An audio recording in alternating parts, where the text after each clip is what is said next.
그 책 보고 풀지 마. 이제 책 보고 풀면은 그 실력 안 늘어. 알지? 몰라도 그냥 내가 배운 대로만 체크를 해. 그리고 지금 빵점 맞은다 해서 문제될 거 없어. 알겠죠? 그러니까 뭐 창피한 게 없는 거야. 아, 당연히 모르지. 그걸 어떻게 알아? 응? 뭐 너 나도 하고 있어. 뭐 형사농법 처음부터 뭐 타고났겠어? 마찬가지죠. 모르는 거야. 근데 나중에 이렇게 하다 보면은 돼. 똑같아요. 그러니까 여러분들도 하다 보면 다 되니까 지금부터 뭐 문장 자체에서 그냥 대충 어떻게 뭐 답 보고 베껴내 이렇게 해가지고 막 풀고 이렇게 습관하지 마. 뭐 점수 많이 맞아봤자 그것은 나중에 안 좋은 영향을 받습니다.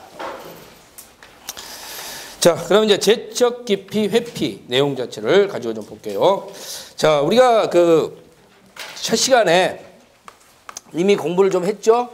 재척, 기피, 회피 공부를 했는데, 자, 재척이라는 것 자체에 대해서는 일단 나가라고 하는데 그 나가는 형태가 법으로 정해져 있더라. 그러면 법으로 정해져 있기 때문에 이걸 법정이라고 이야기를 한다 했는데, 그럼 도대체 어디 법에 정해졌느냐 봤더니 바로 17조의 규정에 의해서 정해져 있더라는 겁니다. 자, 그럼 17조의 규정을 잠깐 한번 봐보죠. 여러분들 거기 17조 조문을 제가 넣어놨죠. 31페이지.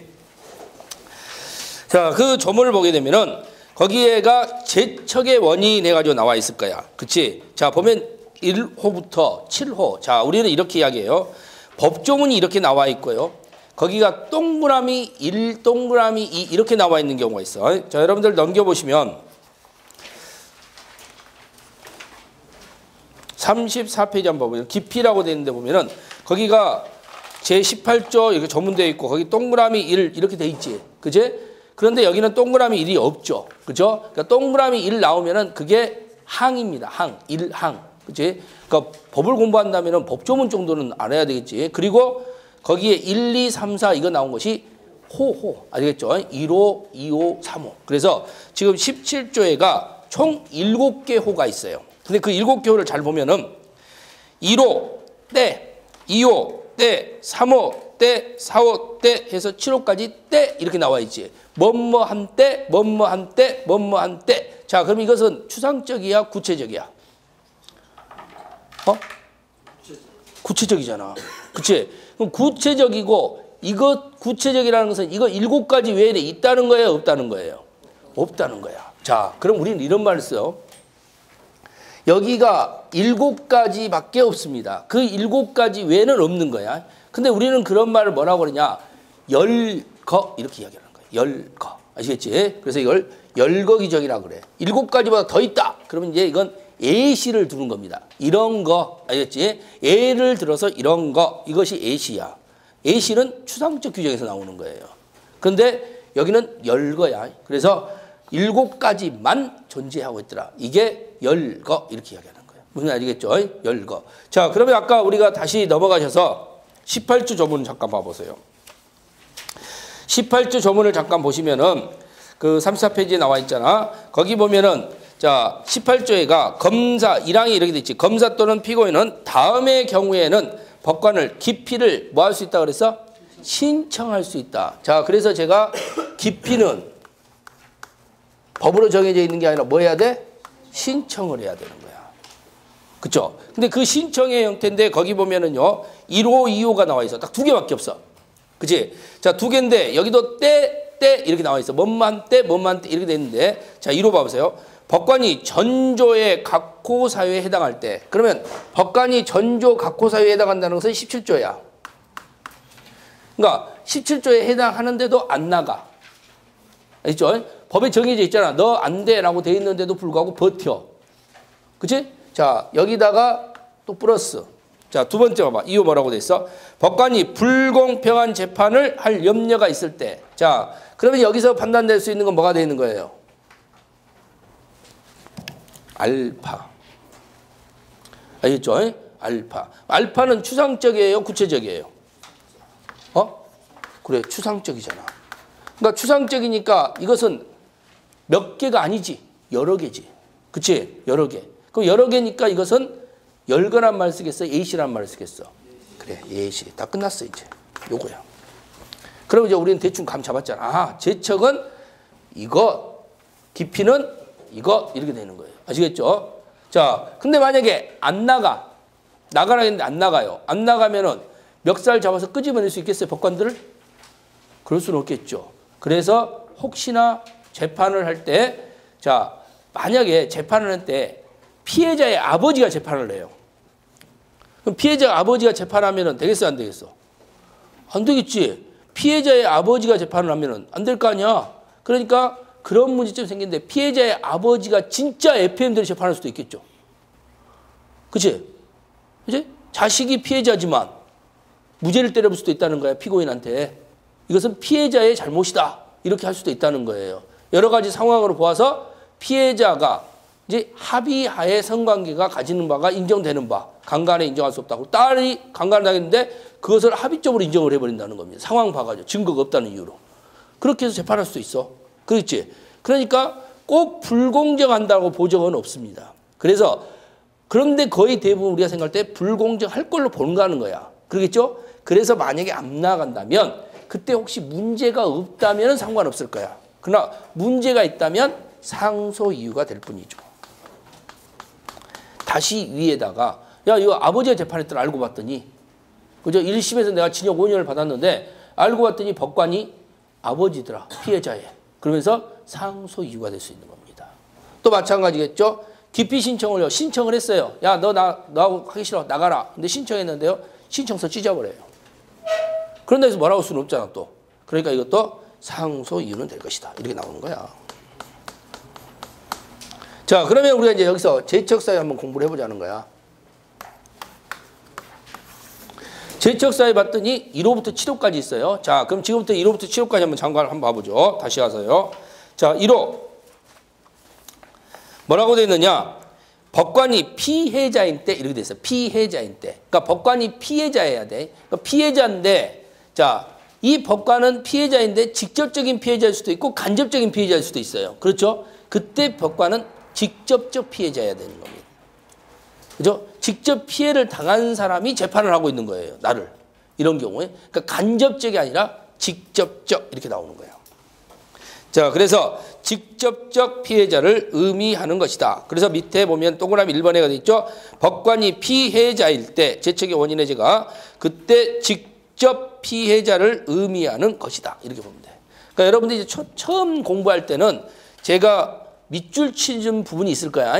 그 부분만 여러분들이 잘 정리를 하면 돼. 거기만. 그러니까 그 외까지는 여러분이 아직까지는 안 가도 돼. 그래서 아, 이것까지만 하면 되구나 이렇게 생각하면 돼요. 자, 두 번째 나와 있는 부분이 뭐가 있느냐? 법관이 피고인 또는 피해자의 친족이나 친족 관계에 있었던 자. 그죠? 자, 그런 법관이 친족 관계에 있다는데 그 친족의 기준은 어떤 기준으로 판단을 할 것이냐라는 겁니다. 그때 사실혼은 아니다. 이 정도 알면 돼요. 사실혼은 아니다. 그렇죠? 사실혼은 제외된다. 이렇게 돼 있죠. 그러니까 동거 관계에 있는 사실혼 관계 있잖아. 법률혼 관계가 아니고. 그러니까 사실혼과 법률혼의 차이점은요. 혼인신고 했느냐 안 했느냐의 차이점이야. 아시겠죠? 결혼했느냐 안 했느냐 아니 결혼 시각으로는 상관없어요. 혼인신고를 하면은 법률혼, 혼인신고를 안 하면은 사실혼 이렇게 되는 겁니다. 그러니까 요즘에 보면 결혼식만 해놓고 한 6개월 정도 그냥 살다가 혼인신고하는 경우 있잖아. 그 전에 헤어져 버리면요. 호적은 깨끗한 거야. 그래서 대부분 연예인들이나 이런 사람들이 그렇게 하는 거예요. 그죠? 호적 깨끗한 거지. 결혼한 것이 없는 것이 되는 거예요. 그죠? 그러니까 결국은 혼인신고를 해야 결국은 호적이가 체크가 되는 겁니다. 이 사람이 한번 결혼했구나 이렇게 되는 거죠. 자, 그 다음에 3호를 보시면은 법관이 피고인 또는 피해자의 법정 대리인 후견 감독인일 때입니다. 그죠? 자, 그 다음에 4호를 보시면요. 법관이 사건에 관하여 증인, 감정인, 피해자의 대리인이 될 때입니다. 자, 우리가 여기서 제가 예를 들어서 감정인 하나만 잠깐 봐보죠. 감정인이라는 사람은 뭐냐면은 의사예요, 의사. 그죠? 의사. 근데 의사가요, 사법시험에 합격을 했어. 사법시험에 합격했고, 연수원을 2년을 마쳤어요. 그럼 이 사람은 무슨 자격증을 갖고 있냐? 변호사 자격증을 갖고 있는 거예요. 그러니까 의사면서 변호사 자격증을 갖고 있는 거야. 그러면서 의사로 취업을 했습니다. 병원에 취업을 한 거야. 그러니까 두 개의 자격증이 다 있는 거지. 의사 면허하고 변호사 면허가 있는데 의사로 취업을 한 거예요. 의사로 취업을 하던 도중에 어느 날 공고문을 받습니다. 판사를 뽑겠대요. 그죠? 판사를. 근데 판사를 뽑겠다고 해서 근데 판사 뽑는데 뭐가 있냐? 의료기관을 잘 알고 있는 판사라는 겁니다. 그죠? 그러면 자기잖아. 그지? 그러니까 신청을 했어. 자, 근데 무슨 일이 벌어졌냐면 우리 관할에서 사건이 터진 거예요. 그리고 나한테 의뢰가 들어왔습니다. 사체를 감정해달라고. 알겠죠? 사체. 그러니까 지금 죽어있는 사체가 왜 죽었는지 사인을 규명해달라는 연락을 받았어요. 근데 그리고 나서 가방을 들고 나가려고 하는 순간에 전화가 옵니다. 전화 한 통화를 받았는데요. 법관으로 임용받았다는 겁니다. 그것이죠. 판사로 임용받았다. 다음 주 월요일부터 출근할 수 있냐는 거예요. 지금 상황이 지금 두 개가 겹쳤지. 내가 지금 감정을 하러 가야 되는 시간에 합격 통지서를 받은 거야. 그 다음 주 월요일부터 출근해야 돼요. 그런데 이 병원 이제 그만둬야 될 거 아니야. 그러니까 감정은 다른 친구한테 맡겨요. 그죠? 다른 사람한테 가서 이거 뭐 들어왔으니까 이 감정 당신이 하고 와라. 하고 주고 나는 원장실에 가가지고 내가 판사로 임용받아가지고 월요일부터 출근을 못할 것 같습니다. 라고 이야기를 합니다. 그리고 판사로 임용을 받았어요.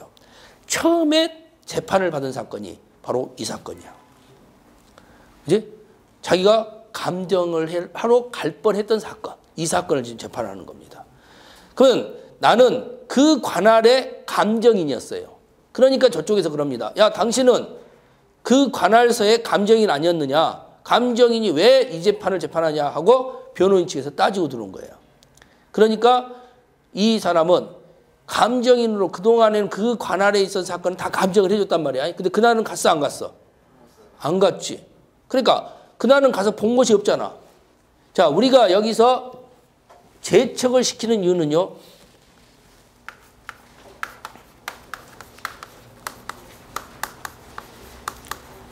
이게 주원칙이에요.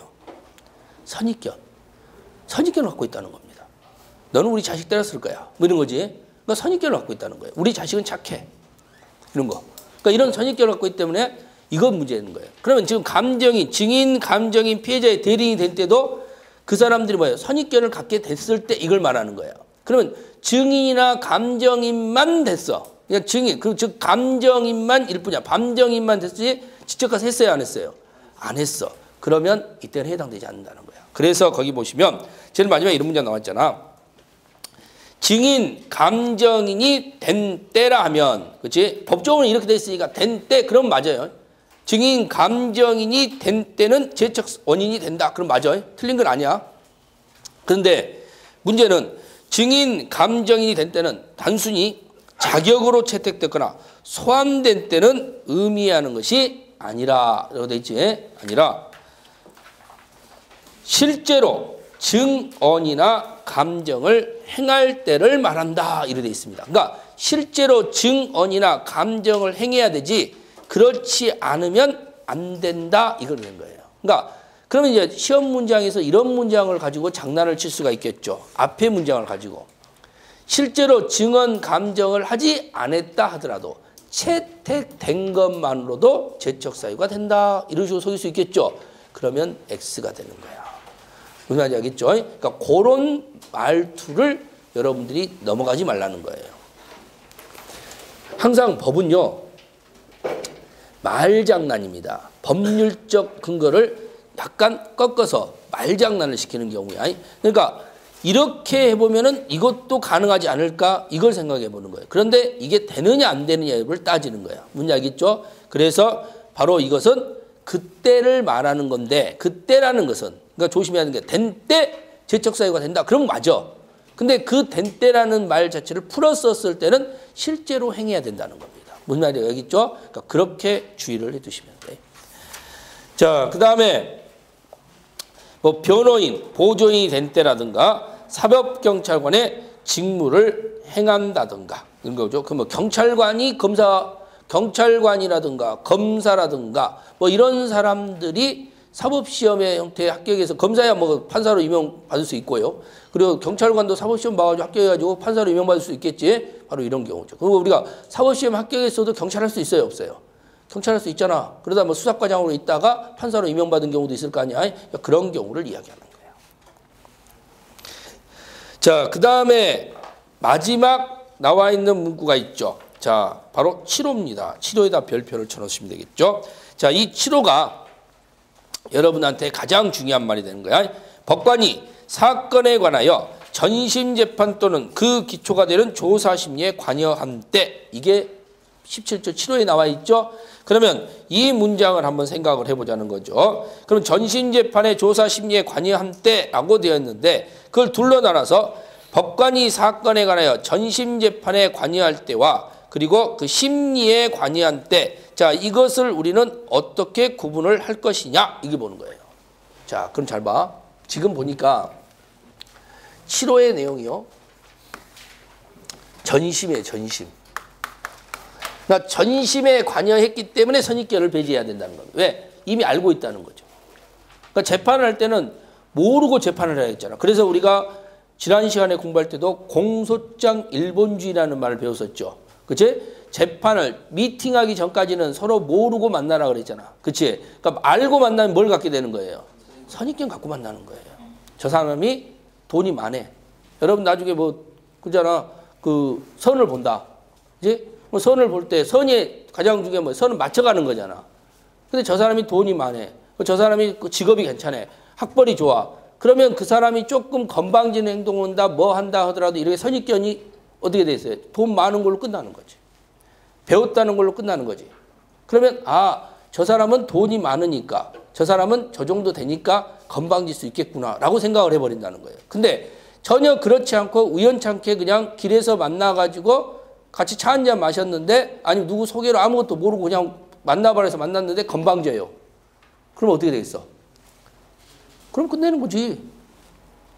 그치? 그럼 더 이상 논할 필요가 없잖아. 근데 내가 저 사람의 이러이러한 면을 보고 선을 봤거든. 그러니까 다른 면은 볼 필요가 없는 거야. 그죠? 다른 면은 볼 필요가 없는 거예요. 그러니까 연애 결혼을 하게 되면 어때? 여러 가지 상황에서 좋은 것도 많고 이렇게 되다 결혼을 하고, 그래서 나중에 뭐야? 남자한테 배반당했다느니, 뭐 속았다느니 이런 말을 하는 거고. 선보서 결혼하면은요, 그런 것이 없죠. 그냥 맞춰가면 되는 거잖아. 맞춰가면. 그치? 오히려 맞춰가면 되는 거야. 정 안 된다면 이제 헤어지는 거고. 아니면 맞춰가면 되는 거고.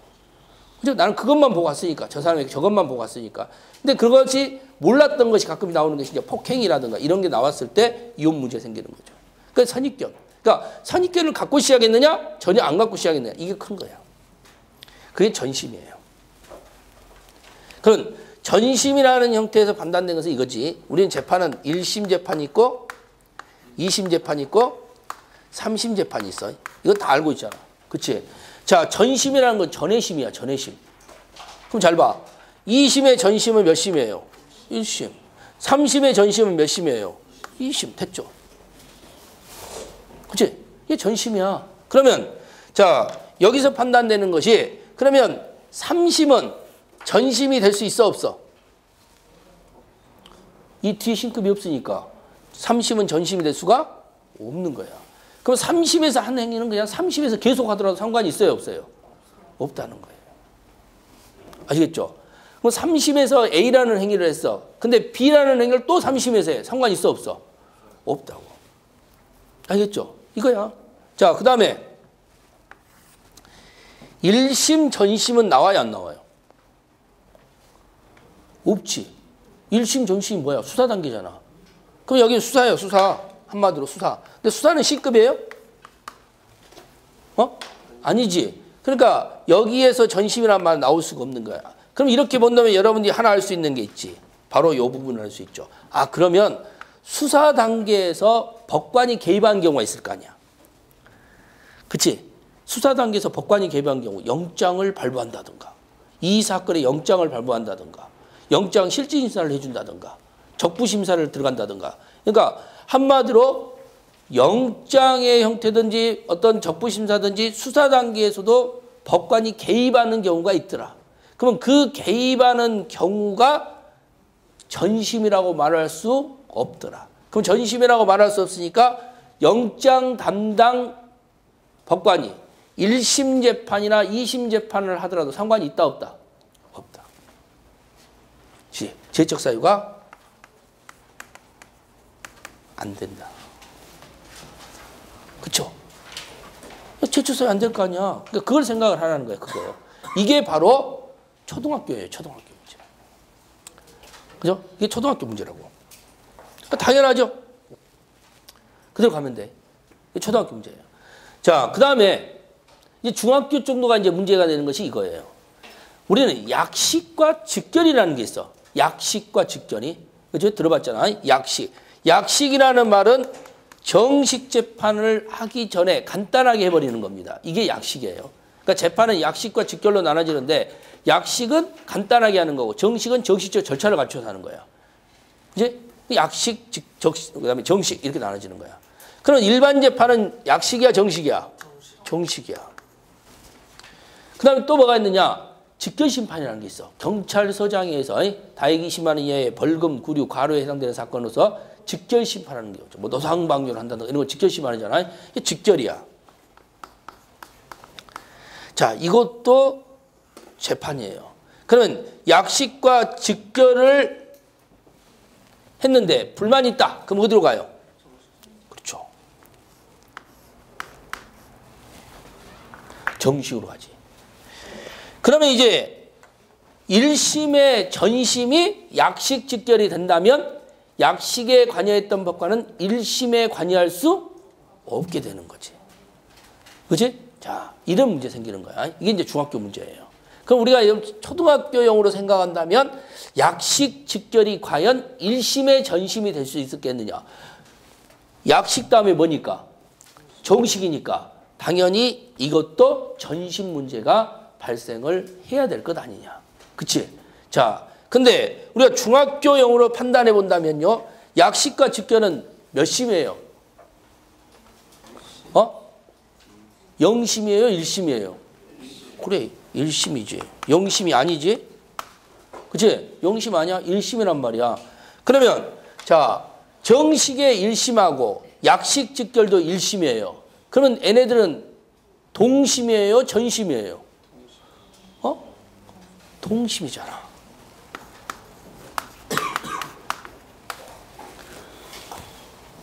그치? 동심이야. 그럼 동심이니까 그럼 이제 문제 생기네? 이것도 1심이고 얘도 1심이에요. 이거 동심이야. 뭐가 아니야? 전심이 아니야. 그치? 그러면 약식 직결에 관여한 법관이 1심에 관여를 하더라도 상관이 있다 없다? 없다는 것이다. 왜? 동심이니까. 뭐였지? 이렇게 보는 거야. 다른 데서 이 수업 못 들어. 이제 제가 다른 선생님들 이거 가르쳐주니까 놀래더라고. 그러니까 대부분 이거 막 이상하게 설명을 해. 막 복잡하게. 왜? 정확하게 이걸 구성 못하니까. 간단해요. 이거예요. 약식과 직결은 1심이거든.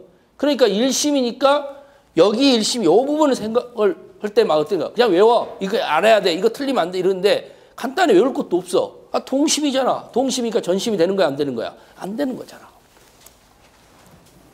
그치? 그러니까 이렇게 넣어진 거야. 이렇게. 그죠? 이렇게. 그러니까 요 형태가 나오는 거예요.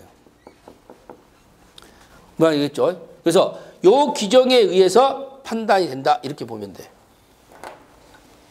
간단한 거지. 그러면 자, 다른 게 한번 생각해 볼까? 그럼 약식에 관여했던 법관이 2심에 관여를 한다. 약식은 몇 심이에요? 1심이고 여기는 몇 심이에요? 2심이지. 그 2심의 전심 몇 심이야? 1심이잖아. 그럼 약식과 직결에 관여했던 법관은 1심 재판에 정식 1심에는 관여할 수 있지만 2심에는 관여할 수 없다. 이런 결론이 나올 거 아니야. 그치? 그 결론이 그대로 가는 거죠. 그쵸? 그게 바로 시험 문제야, 여러분들. 이게 중학교형이에요. 여러분들 시험 문제형이 되는 거지. 제가 중학교형 그러면 여러분들 시험 문제야. 알겠지? 초등학교형 기초교과 되는 거고. 그러면 결국은 요 문장에서 여기에 관여했던 이런 부분들만 생각을 하면 된다는 겁니다. 전심이 아니라는 겁니다. 뭔지 알겠죠? 그래서 이런 형태에서 전심의 형태의 문제가 발생되는 거고, 그래서 여기에 관여했던 부분은 여기로 관여할 수가 없다. 이렇게 인식을 해놔야 되겠지. 그거야. 요 그림 이상하게 됐다. 이렇게보다 여기다 x표를 하면 되겠구나. 이렇게 관여할 수 없다. 여기는 뭐 할 수 있다? 관여할 수 있다. 아시겠죠? 그러니까 이걸 여러분들이 구성돼야 돼. 그러니까 선입견 배제다 보니까 요 설명을 문제가 생기는 거예요. 요게 이제 시험 문제, 이게 판례야. 이게 판례 입장이다 보니까 요걸 설명을 판례 입장으로 막 이야기를 많이 한단 말이에요. 이게 이러니까 이게 늘어나 버리고 이게 복잡해지니까 그냥 이렇게는 돼, 이렇게는 안 돼, 이렇게 기억해라고 합니다. 근데 막상 그렇게 기억하다 잘못하면 잊어먹어 버릴 수가 있는 거예요. 그러니까 여러분들이 간단하게 이렇게 보면 돼. 아시겠죠? 이거. 요 저만의 특허 내용이에요. 누군가 이렇게 강의한다면 전 제 거 보고 배웠다고 생각하면 돼. 형사법 선생님들이 몇 분들이 제가 요거 어떻게 가르치냐고 물어봐서 이렇게 가르친다고 하니까 깜짝 놀라더라고요. 그러니까 여러분 분들 금방 외울 수 있잖아. 금방 여러분 딱 인식이 될 수 있잖아. 아, 이렇게 되는구나. 예? 근데 사람이 그러거든. 이게 아무것도 아니야. 근데 막상 이걸 만들기는 어렵지. 그렇지? 뭐든지 쉬운. 그렇잖아요. 여러분도 어디 딱 들어오면 가면 이야기 들어오면 당연한 건데 막상 나는 그걸 생각이 못 해. 생각 못 하는 거랑 똑같은 거예요. 그래서 공부를 할 때 스터디가 좋은 이유가 바로 그거야. 나는 이렇게 생각하는데 진짜 이해가 안 되는데 남은 그걸 진짜 쉽게 생각하는 사람이 있습니다. 그러니까 그런 사람 만나면 서로 좋은 거지. 그지? 나도 그 사람 도움을 줄 수 있고 또 그 사람도 이 부분을 잘 모르는데 나는 또 그 부분을 잘 할 수가 있는 거예요. 그러니까 서로 도움을 줄 수 있다는 거야. 그렇지? 자, 그래서 이게 전심이야. 전심 다른 거 없어. 그러니까 요 논리만 여러분들이 잘 기억하시면 돼요. 자, 그렇게 봐서 여러분들이 그 밑에 판례를 좀 잠깐 보죠. 자, 판례 보시면은 첫 번째 1번 판례가 그 판례야. 약식과 직결 심판의 법관에서 정식 재판의 관여는 제척 사유가 아니다. 아시겠죠? 아니다. 왜 아니다는 걸 알았죠? 거기 옆에다 여러분들이 딱 써놓으면 되지. 왜 아니라고? 동심이니까. 그러면 되잖아. 동심이니까. 단 항소심의 관여 시에는 제척 사유가 된다. 아시겠죠? 항소심의 관여 시에는 제척 사유가 된다. 왜? 여기는 이제 1심, 2심이니까 여기는 전심이 인정되니까. 그러겠지? 전심이 인정되니까. 자, 그 뒷부분 잠깐 보세요. 약식명령한 법관이요. 정식 재판에 항소심에 관여했어요. 자, 2심에 관여한 겁니다. 2심에. 그러면 우리가 약식명령에 관여했던 법관이, 그죠? 약식명령에 관여했던 법관이 지금 2심에 관여를 한 거야. 근데 2심에 관여를 하면 무슨 사유가 되는 거예요? 제척 사유가 되는 거야. 그지? 제척 사유가. 자, 근데 변호사가요. 피고인하고 이렇게 앉아있는데 피고인은 약식명령에 누가 관여했는지 알아요? 몰라요? 모르겠지. 왜? 약식은 가서 서류 심사하는 거니까 모른단 말이야. 누구는 알고 있겠어요? 변호사는 알고 있겠죠. 근데 변호사가 이렇게 앉아있어요. 법관들이 올라옵니다. 고등법원에. 딱 3명이 딱 올라와요. 피고인도. 한 명의 법관을 딱 보자마자 변호인이 깜짝 놀랍니다. 너 했더니 그냥 나가버려요. 밖으로. 그리고 다른 법관이 들어와. 딱 앉아요. 자, 이제는 어떻게 됐어? 아무 일이 없었던 것이 되는 거지? 끝났잖아. 그치? 그러니까 그 전에 나가버렸으면은 그때 너 했는데 나가다 들어왔는데 갑자기 변호인이 그럽니다. 재판하기 전에 한 말씀 드리겠습니다. 그러니까 고등법원에서 무슨 일이신데요? 제척을 신청합니다. 그래요. 누구를요? 그러니까 뭐뭐뭐 법관을 제척 신청합니다. 이렇게 이야기합니다. 근데 그 법관은 지금 여기 있어 없어? 방금 갔잖아. 안 들키지 않는데 들어왔다가 들켜서 나갔잖아. 다른 놈으로 바꿨잖아. 그러면 이제 뭔 일 있었어 없었어? 없었던 거잖아. 그럼 그 전에 나가면 어떻게 된다는 거야? 그래 문제될 거 없다는 거지. 그래서 나오는 문장이야. 약식명령할 법관이 정식 재판의 항소심에 관여했으나 경질이 돼버렸네. 그치? 그때는 제척 사유가 된다 안 된다? 그래 아니다. 아시겠죠? 아니다. 뭔지 알겠지? 그걸 보면 된다는 거예요. 뭔지 알겠죠? 그러니까 이런 게 이제 여러분들한테 약간의 난이도가 있는 문장이 되겠죠. 그러니까 이런 것들이 이제 바로 중3, 고1 정도의 문제가 되는 거야. 뭔지 알겠지? 그러니까 지금은 이런 게 있구나라고 넘어가면 돼. 지금 이해 못한다고 해서 답답해할 필요는 없어. 그냥 그럴 수도 있겠네 라고 생각하고 넘어가면 되는데 뭔만은 기억을 하고 있어야 된다고? 요것만은 기억을 하고 있어야 된다고. 자, 그 다음에 2번. 체포영장, 구속영장 발부예요. 애들 어디에 관여한 사람입니까? 수사 단계. 수사 단계는 전심 된다, 안 된다? 안 된다. 자, 그 다음에 5번. 형사소송법에 의해서요. 400조에 의해서 판결 정정 신청을 한 겁니다. 자, 잘 보세요. 400조에 의한 판결 정정 신청을 처리한 경우인데 지금 상고심 판결을 선고한 법관이, 그럼 상고심은 누굴까? 대법원이야. 3심. 아시겠죠? 상고심은 대법원입니다. 3심. 그럼 대법관이 또 무슨 짓을 해요? 판결 정정 신청 사건을 또 처리해요. 그럼 대법관이 또 합니다. 그럼 3심이 또 3심을 하는 거예요. 그러니까 3심 판단을 한 사람이 3심에 대한 판결 정정 신청을 하는 거예요. 그걸 또 판단합니다. 할 수 있어요, 없어요? 있지. 왜? 여기는 더 이상 없으니까. 아시겠죠? 더 이상 갈 데가 없는 거야. 그러니까 허용이 된다. 자, 그 다음 6번째 볼까? 선거관리위원장으로서 공소법 위반 사실에 대한 수사 의뢰를 했습니다. 자, 우리가 선거를 하잖아요. 그럼 선거를 하면 각 지역의 선거관리위원장으로 법관들을 모셔와요. 아시겠죠? 근데 그 법관들이 선거관리위원회를 맡아요.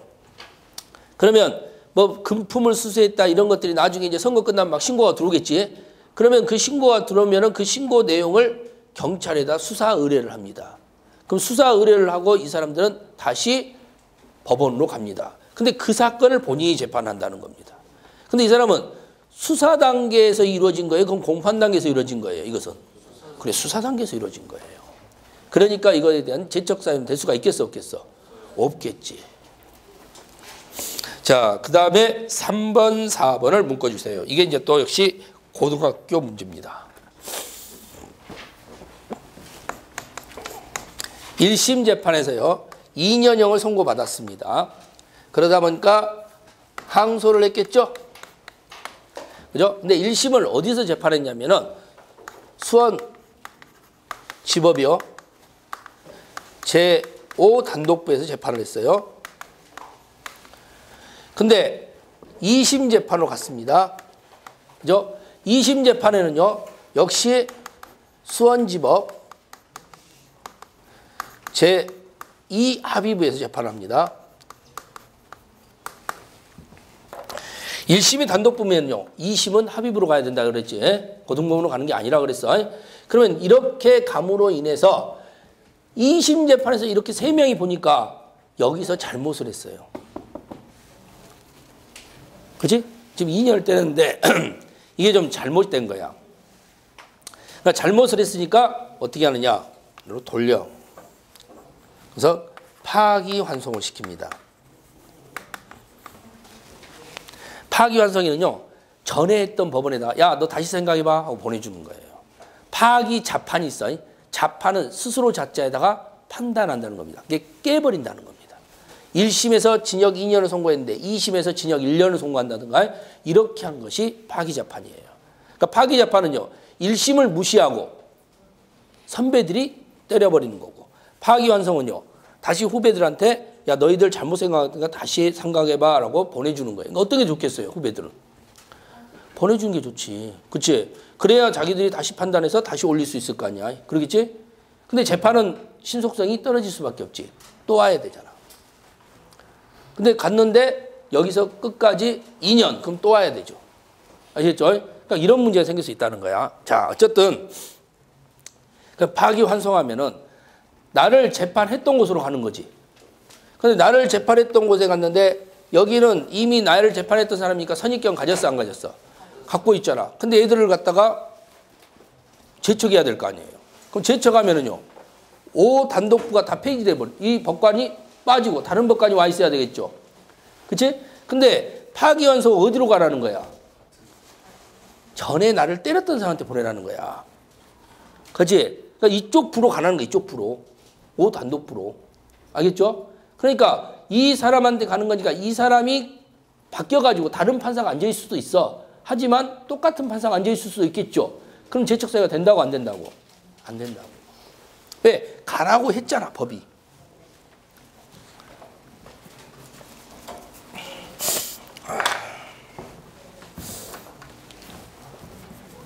감기 걸린가 보지. 요 며칠 동안 추웠더니 이제 감기 걸렸는데, 감기 걸리면 난 손해인데 큰일 났어. 회사는 누가 대신 일이라도 해주잖아. 그지? 우리 강사는 누구 일을 해줄 사람이 없잖아. 내가 해야 돼, 내가. 그러니까 그래도 여러분들은 마지막 수요일 날이 설 때 수요일 날 수업을 하죠. 예? 내가 수업을 하고 여기서 이제 고향으로 가는데 수원에서. 근데 문제는 토요일 같은 날에 이제 수사 수업 같은 경우는 못 하잖아. 그럼 또 어떻게 해야 돼? 메꿔야 되잖아. 그지? 그러니까 다른 데 마찬가지야. 보강으로 메꿔내야 되는 거야. 어쩔 수 없이. 그러니까 감기 걸려 이렇게 목이 나가버리면 그게 손해야. 어찌됐든 간에. 최대한 안 나가도록 해야 되는데. 자, 2심에서 보면은 여기서 예를 들어서 뭐 3년 그래서 확정이 됐어요. 끝났죠. 확정은 끝이야. 이걸로 끝. 모든 재판은 이제 끝나는 겁니다. 더 이상 갈 수가 없습니다. 자, 근데 우리는요, 시대적 근거에 의해서 이때는 어쩔 수 없었어. 근데 시대적 근거에서 세월이 흘러가다 보면은 여기에서 이제 어느 정도 가다 보면은 다시 싸울 수 있는 기회가 생길 때가 오죠. 그걸 우리는 뭐라 그랬어요? 재심이라고 그랬죠. 재심. 그럼 재심은 어디로 가느냐? 원판결 법원으로 가요. 원판결 법원이니까 나를 확정했던 그 법원으로 가는 겁니다. 그럼 어디로 가겠어요? 이리 가는 거야. 아시겠죠? 나를 때렸던 수원지와 제2합의부로 가는 거예요. 근데 여기가 나를 때렸던 법관이 앉아있을 수도 있겠지. 왜? 뺑뺑뺑뺑 돌다가 그때는 여기서 있었는데 여기로 다시 올 수도 있잖아. 그치? 그러니까 그때 재심이 이루어졌다면 그 사람은 재척 사유가 되느냐? 아니라는 겁니다. 왜? 우리는 무조건 이리 가야 되니까. 왜 알겠죠? 우리는 무조건 이쪽으로 가야 된단 말이야. 알겠지? 그러니까 이런 것도 재척 사유가 될 수가 없는 거야. 원판결 법으로 가라고 돼 있잖아. 이것도 파기하라고 돼 있잖아. 그러니까 재척된 사람들이 있는 곳으로 다시 돌아가라는 겁니다. 그래놓고 재척시켜버리면 안 되겠지. 그래서 결국 3번과 4번은 어떤 문제가 생겼어요? 재척사유가 되겠어 안 되겠어? 안 된다. 자, 그 다음에 관여 그랬어. 관여. 자, 관여 그랬는데 관여라는 것에서 잘 한번 생각해 볼까? 우리가 관여. 여기는 관여는요. 실질적 관여예요. 형식적 관여가 아니라 실질적 관여. 그러니까 실질적 관여라는 것은 뭐냐면은 이 재판에 영향을 미쳐야 되는 겁니다. 아시죠? 이 재판에 영향을 미치는데 근데 우리가 보통 단독부가 있지. 합의부가 있잖아. 여러분들 혼자 학원 다니는 학생들이 오늘 점심 때 뭔가를 먹어야겠다는 생각을 하겠죠. 이제 자, 오늘 점심 때 내가 짜장면 먹을까? 라고 생각했어. 그럼 점심 때 짜장면을 먹겠지. 그지? 그럼 내가 혼자 판단할 거 아니야? 야, 점심 때 짜장면 먹어야지 라고 한다면 점심 때 짜장면을 먹을 거란 말이에요. 근데 엘리베이터 타고 가다가 마음이 바뀔 수 있어 없어? 그래. 단독은 바뀐다는 거예요.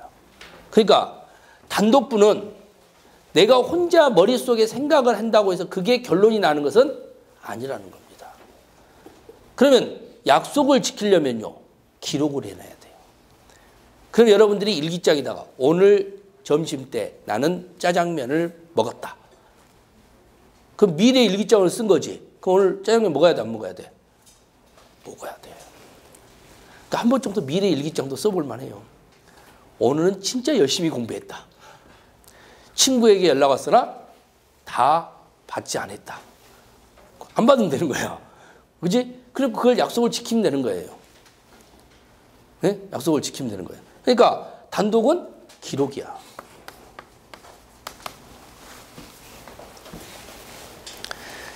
친구하고 3명이서 아침에 그죠? 뭐 공무원반 학생도 있고 우리 경찰 학생도 있는데 친구가 있단 말이에요. 친구랑 따다가 그래서 커피 한 잔 먹다 담배 한 대 피면서 그럽니다. 야, 오늘 점심 때 뭐 먹을까? 짜장면 먹자. 그래? 좋아, 그럼 짜장면 먹자. 오늘 점심 때 짜장면 먹는 거야? 그거 흩어졌어. 그죠? 각자 다른 반으로 갔어요. 이제 수업을 들었어. 점심 때 만났어. 갑자기 한 명이 야 김밥 먹자. 그럼 어떻게 돼요? 그건 맞지. 이미 뭐가 나왔어요? 짜장면 먹자고 결론이 났잖아. 그치? 짜장면 먹자고 결론이 나가지고 한 명 진짜 오늘 짜장면 먹는다 해서 그 희망을 갖고 수업을 들었어. 그 희망으로 수업을 들었는데 그 희망을 깨버린 거죠. 엘리베이터 타고 내려가다가 갑자기 말 바꿔버리면. 그치? 그러니까 이러면은 희망이 깨져버린 거지. 그러니까 결론이 나버리면 그러면 그걸로 끝나는 거예요. 여러 명이는 합의입니다. 그러니까 여기는 뭐예요? 합의만 있으면 되는 거예요. 그러니까 합의에 참여를 하면은 관여가 되는 거고 여기는 기록을 함으로 인해서 관여가 되는 겁니다. 아시겠죠? 이거예요. 자, 근데 세 명이 짜장면 먹기로 합의를 봤는데요. 한 명이 여자친구가 근처에 왔다는 연락이 왔어요. 그래서 점심 때 딱 하는데 야 미안하다. 나 오늘 여자친구가 여기 와가지고 만나러 가야 될 것 같아. 네? 다음에 먹자 하고 뛰어내려갑니다. 둘이 먹기도 좀 그러고 한 명 더 왔으면 좋겠는데 갑자기 후배 하나 형님 안녕하세요. 그러니까 나 이리 와. 짜장면 먹으러 가자. 데리고 갔어. 근데 얘는 짜장면 먹고 싶어 한 거예요? 얼떨결에 한 거예요? 그래 얼떨결에 한 거야. 그럼 걔는 관여한 거야 안 한 거야? 안 한 거지. 왜 짜장면 먹은지 이유를 모르죠. 그죠? 그냥 형이 야 가자 너 밥 먹을래? 안 먹었어? 아, 안 먹었는데 가자 짜장면 먹으러. 뭐. 아 예 뭔데? 걔는 왜 오늘 짜장면 먹은지는 몰라. 그치? 무슨 일 때문에 짜장면 먹은지도 모르고 그죠? 왜 여기 뭐 뜻이 있는 건지 뭔가 있는 건지 아무것도 모른다는 거예요. 그죠? 이런 경우. 또 이런 경우도 있겠죠? 시켜놨어. 짜장면 3개를. 야 빨리 안 와? 지금 짜장면 3개 시켜놨는데 그러니까 아 미안하다 나 여자친구가 야 이거 하나 또 어떻게 해? 그러니까 이러고 있는데 갑자기 후배랑 형이 안녕하세요. 이리 와. 너 밥 먹었어? 안 먹었어? 너 이리 저기 중국집 있잖아. 거기가 짜장면 먹으러 가. 저 먹어도 돼요? 먹어? 갔어요. 왜 간지를 모르지. 왜 자기가 그 짜장면 먹어야 되는지도 모르지. 그치? 바로 그거. 그러면 그건 관여야 관여가 아니야. 관여가 아니야. 그럼 제가 방금 첫 번째 말하는 것은 그냥 얼떨결에 다 정해진 거에 끼어들어오는 경우가 있고요. 그 다음에 두 번째 말하는 것은 자기가 가서 그 짜장면을 먹었다는 것은 자기가 선고를 한 겁니다. 그러니까 단독 판사가 기록 다 해놨어요. 징역 3년을. 그러면서 급하니까 쟤한테 줍니다. 밑에 후배한테. 야 네가 가서 판결해. 뭔데요? 아 그냥 가서 판결해 마. 어떻게 한대요? 이대로만 읽어. 가지고 들어가요.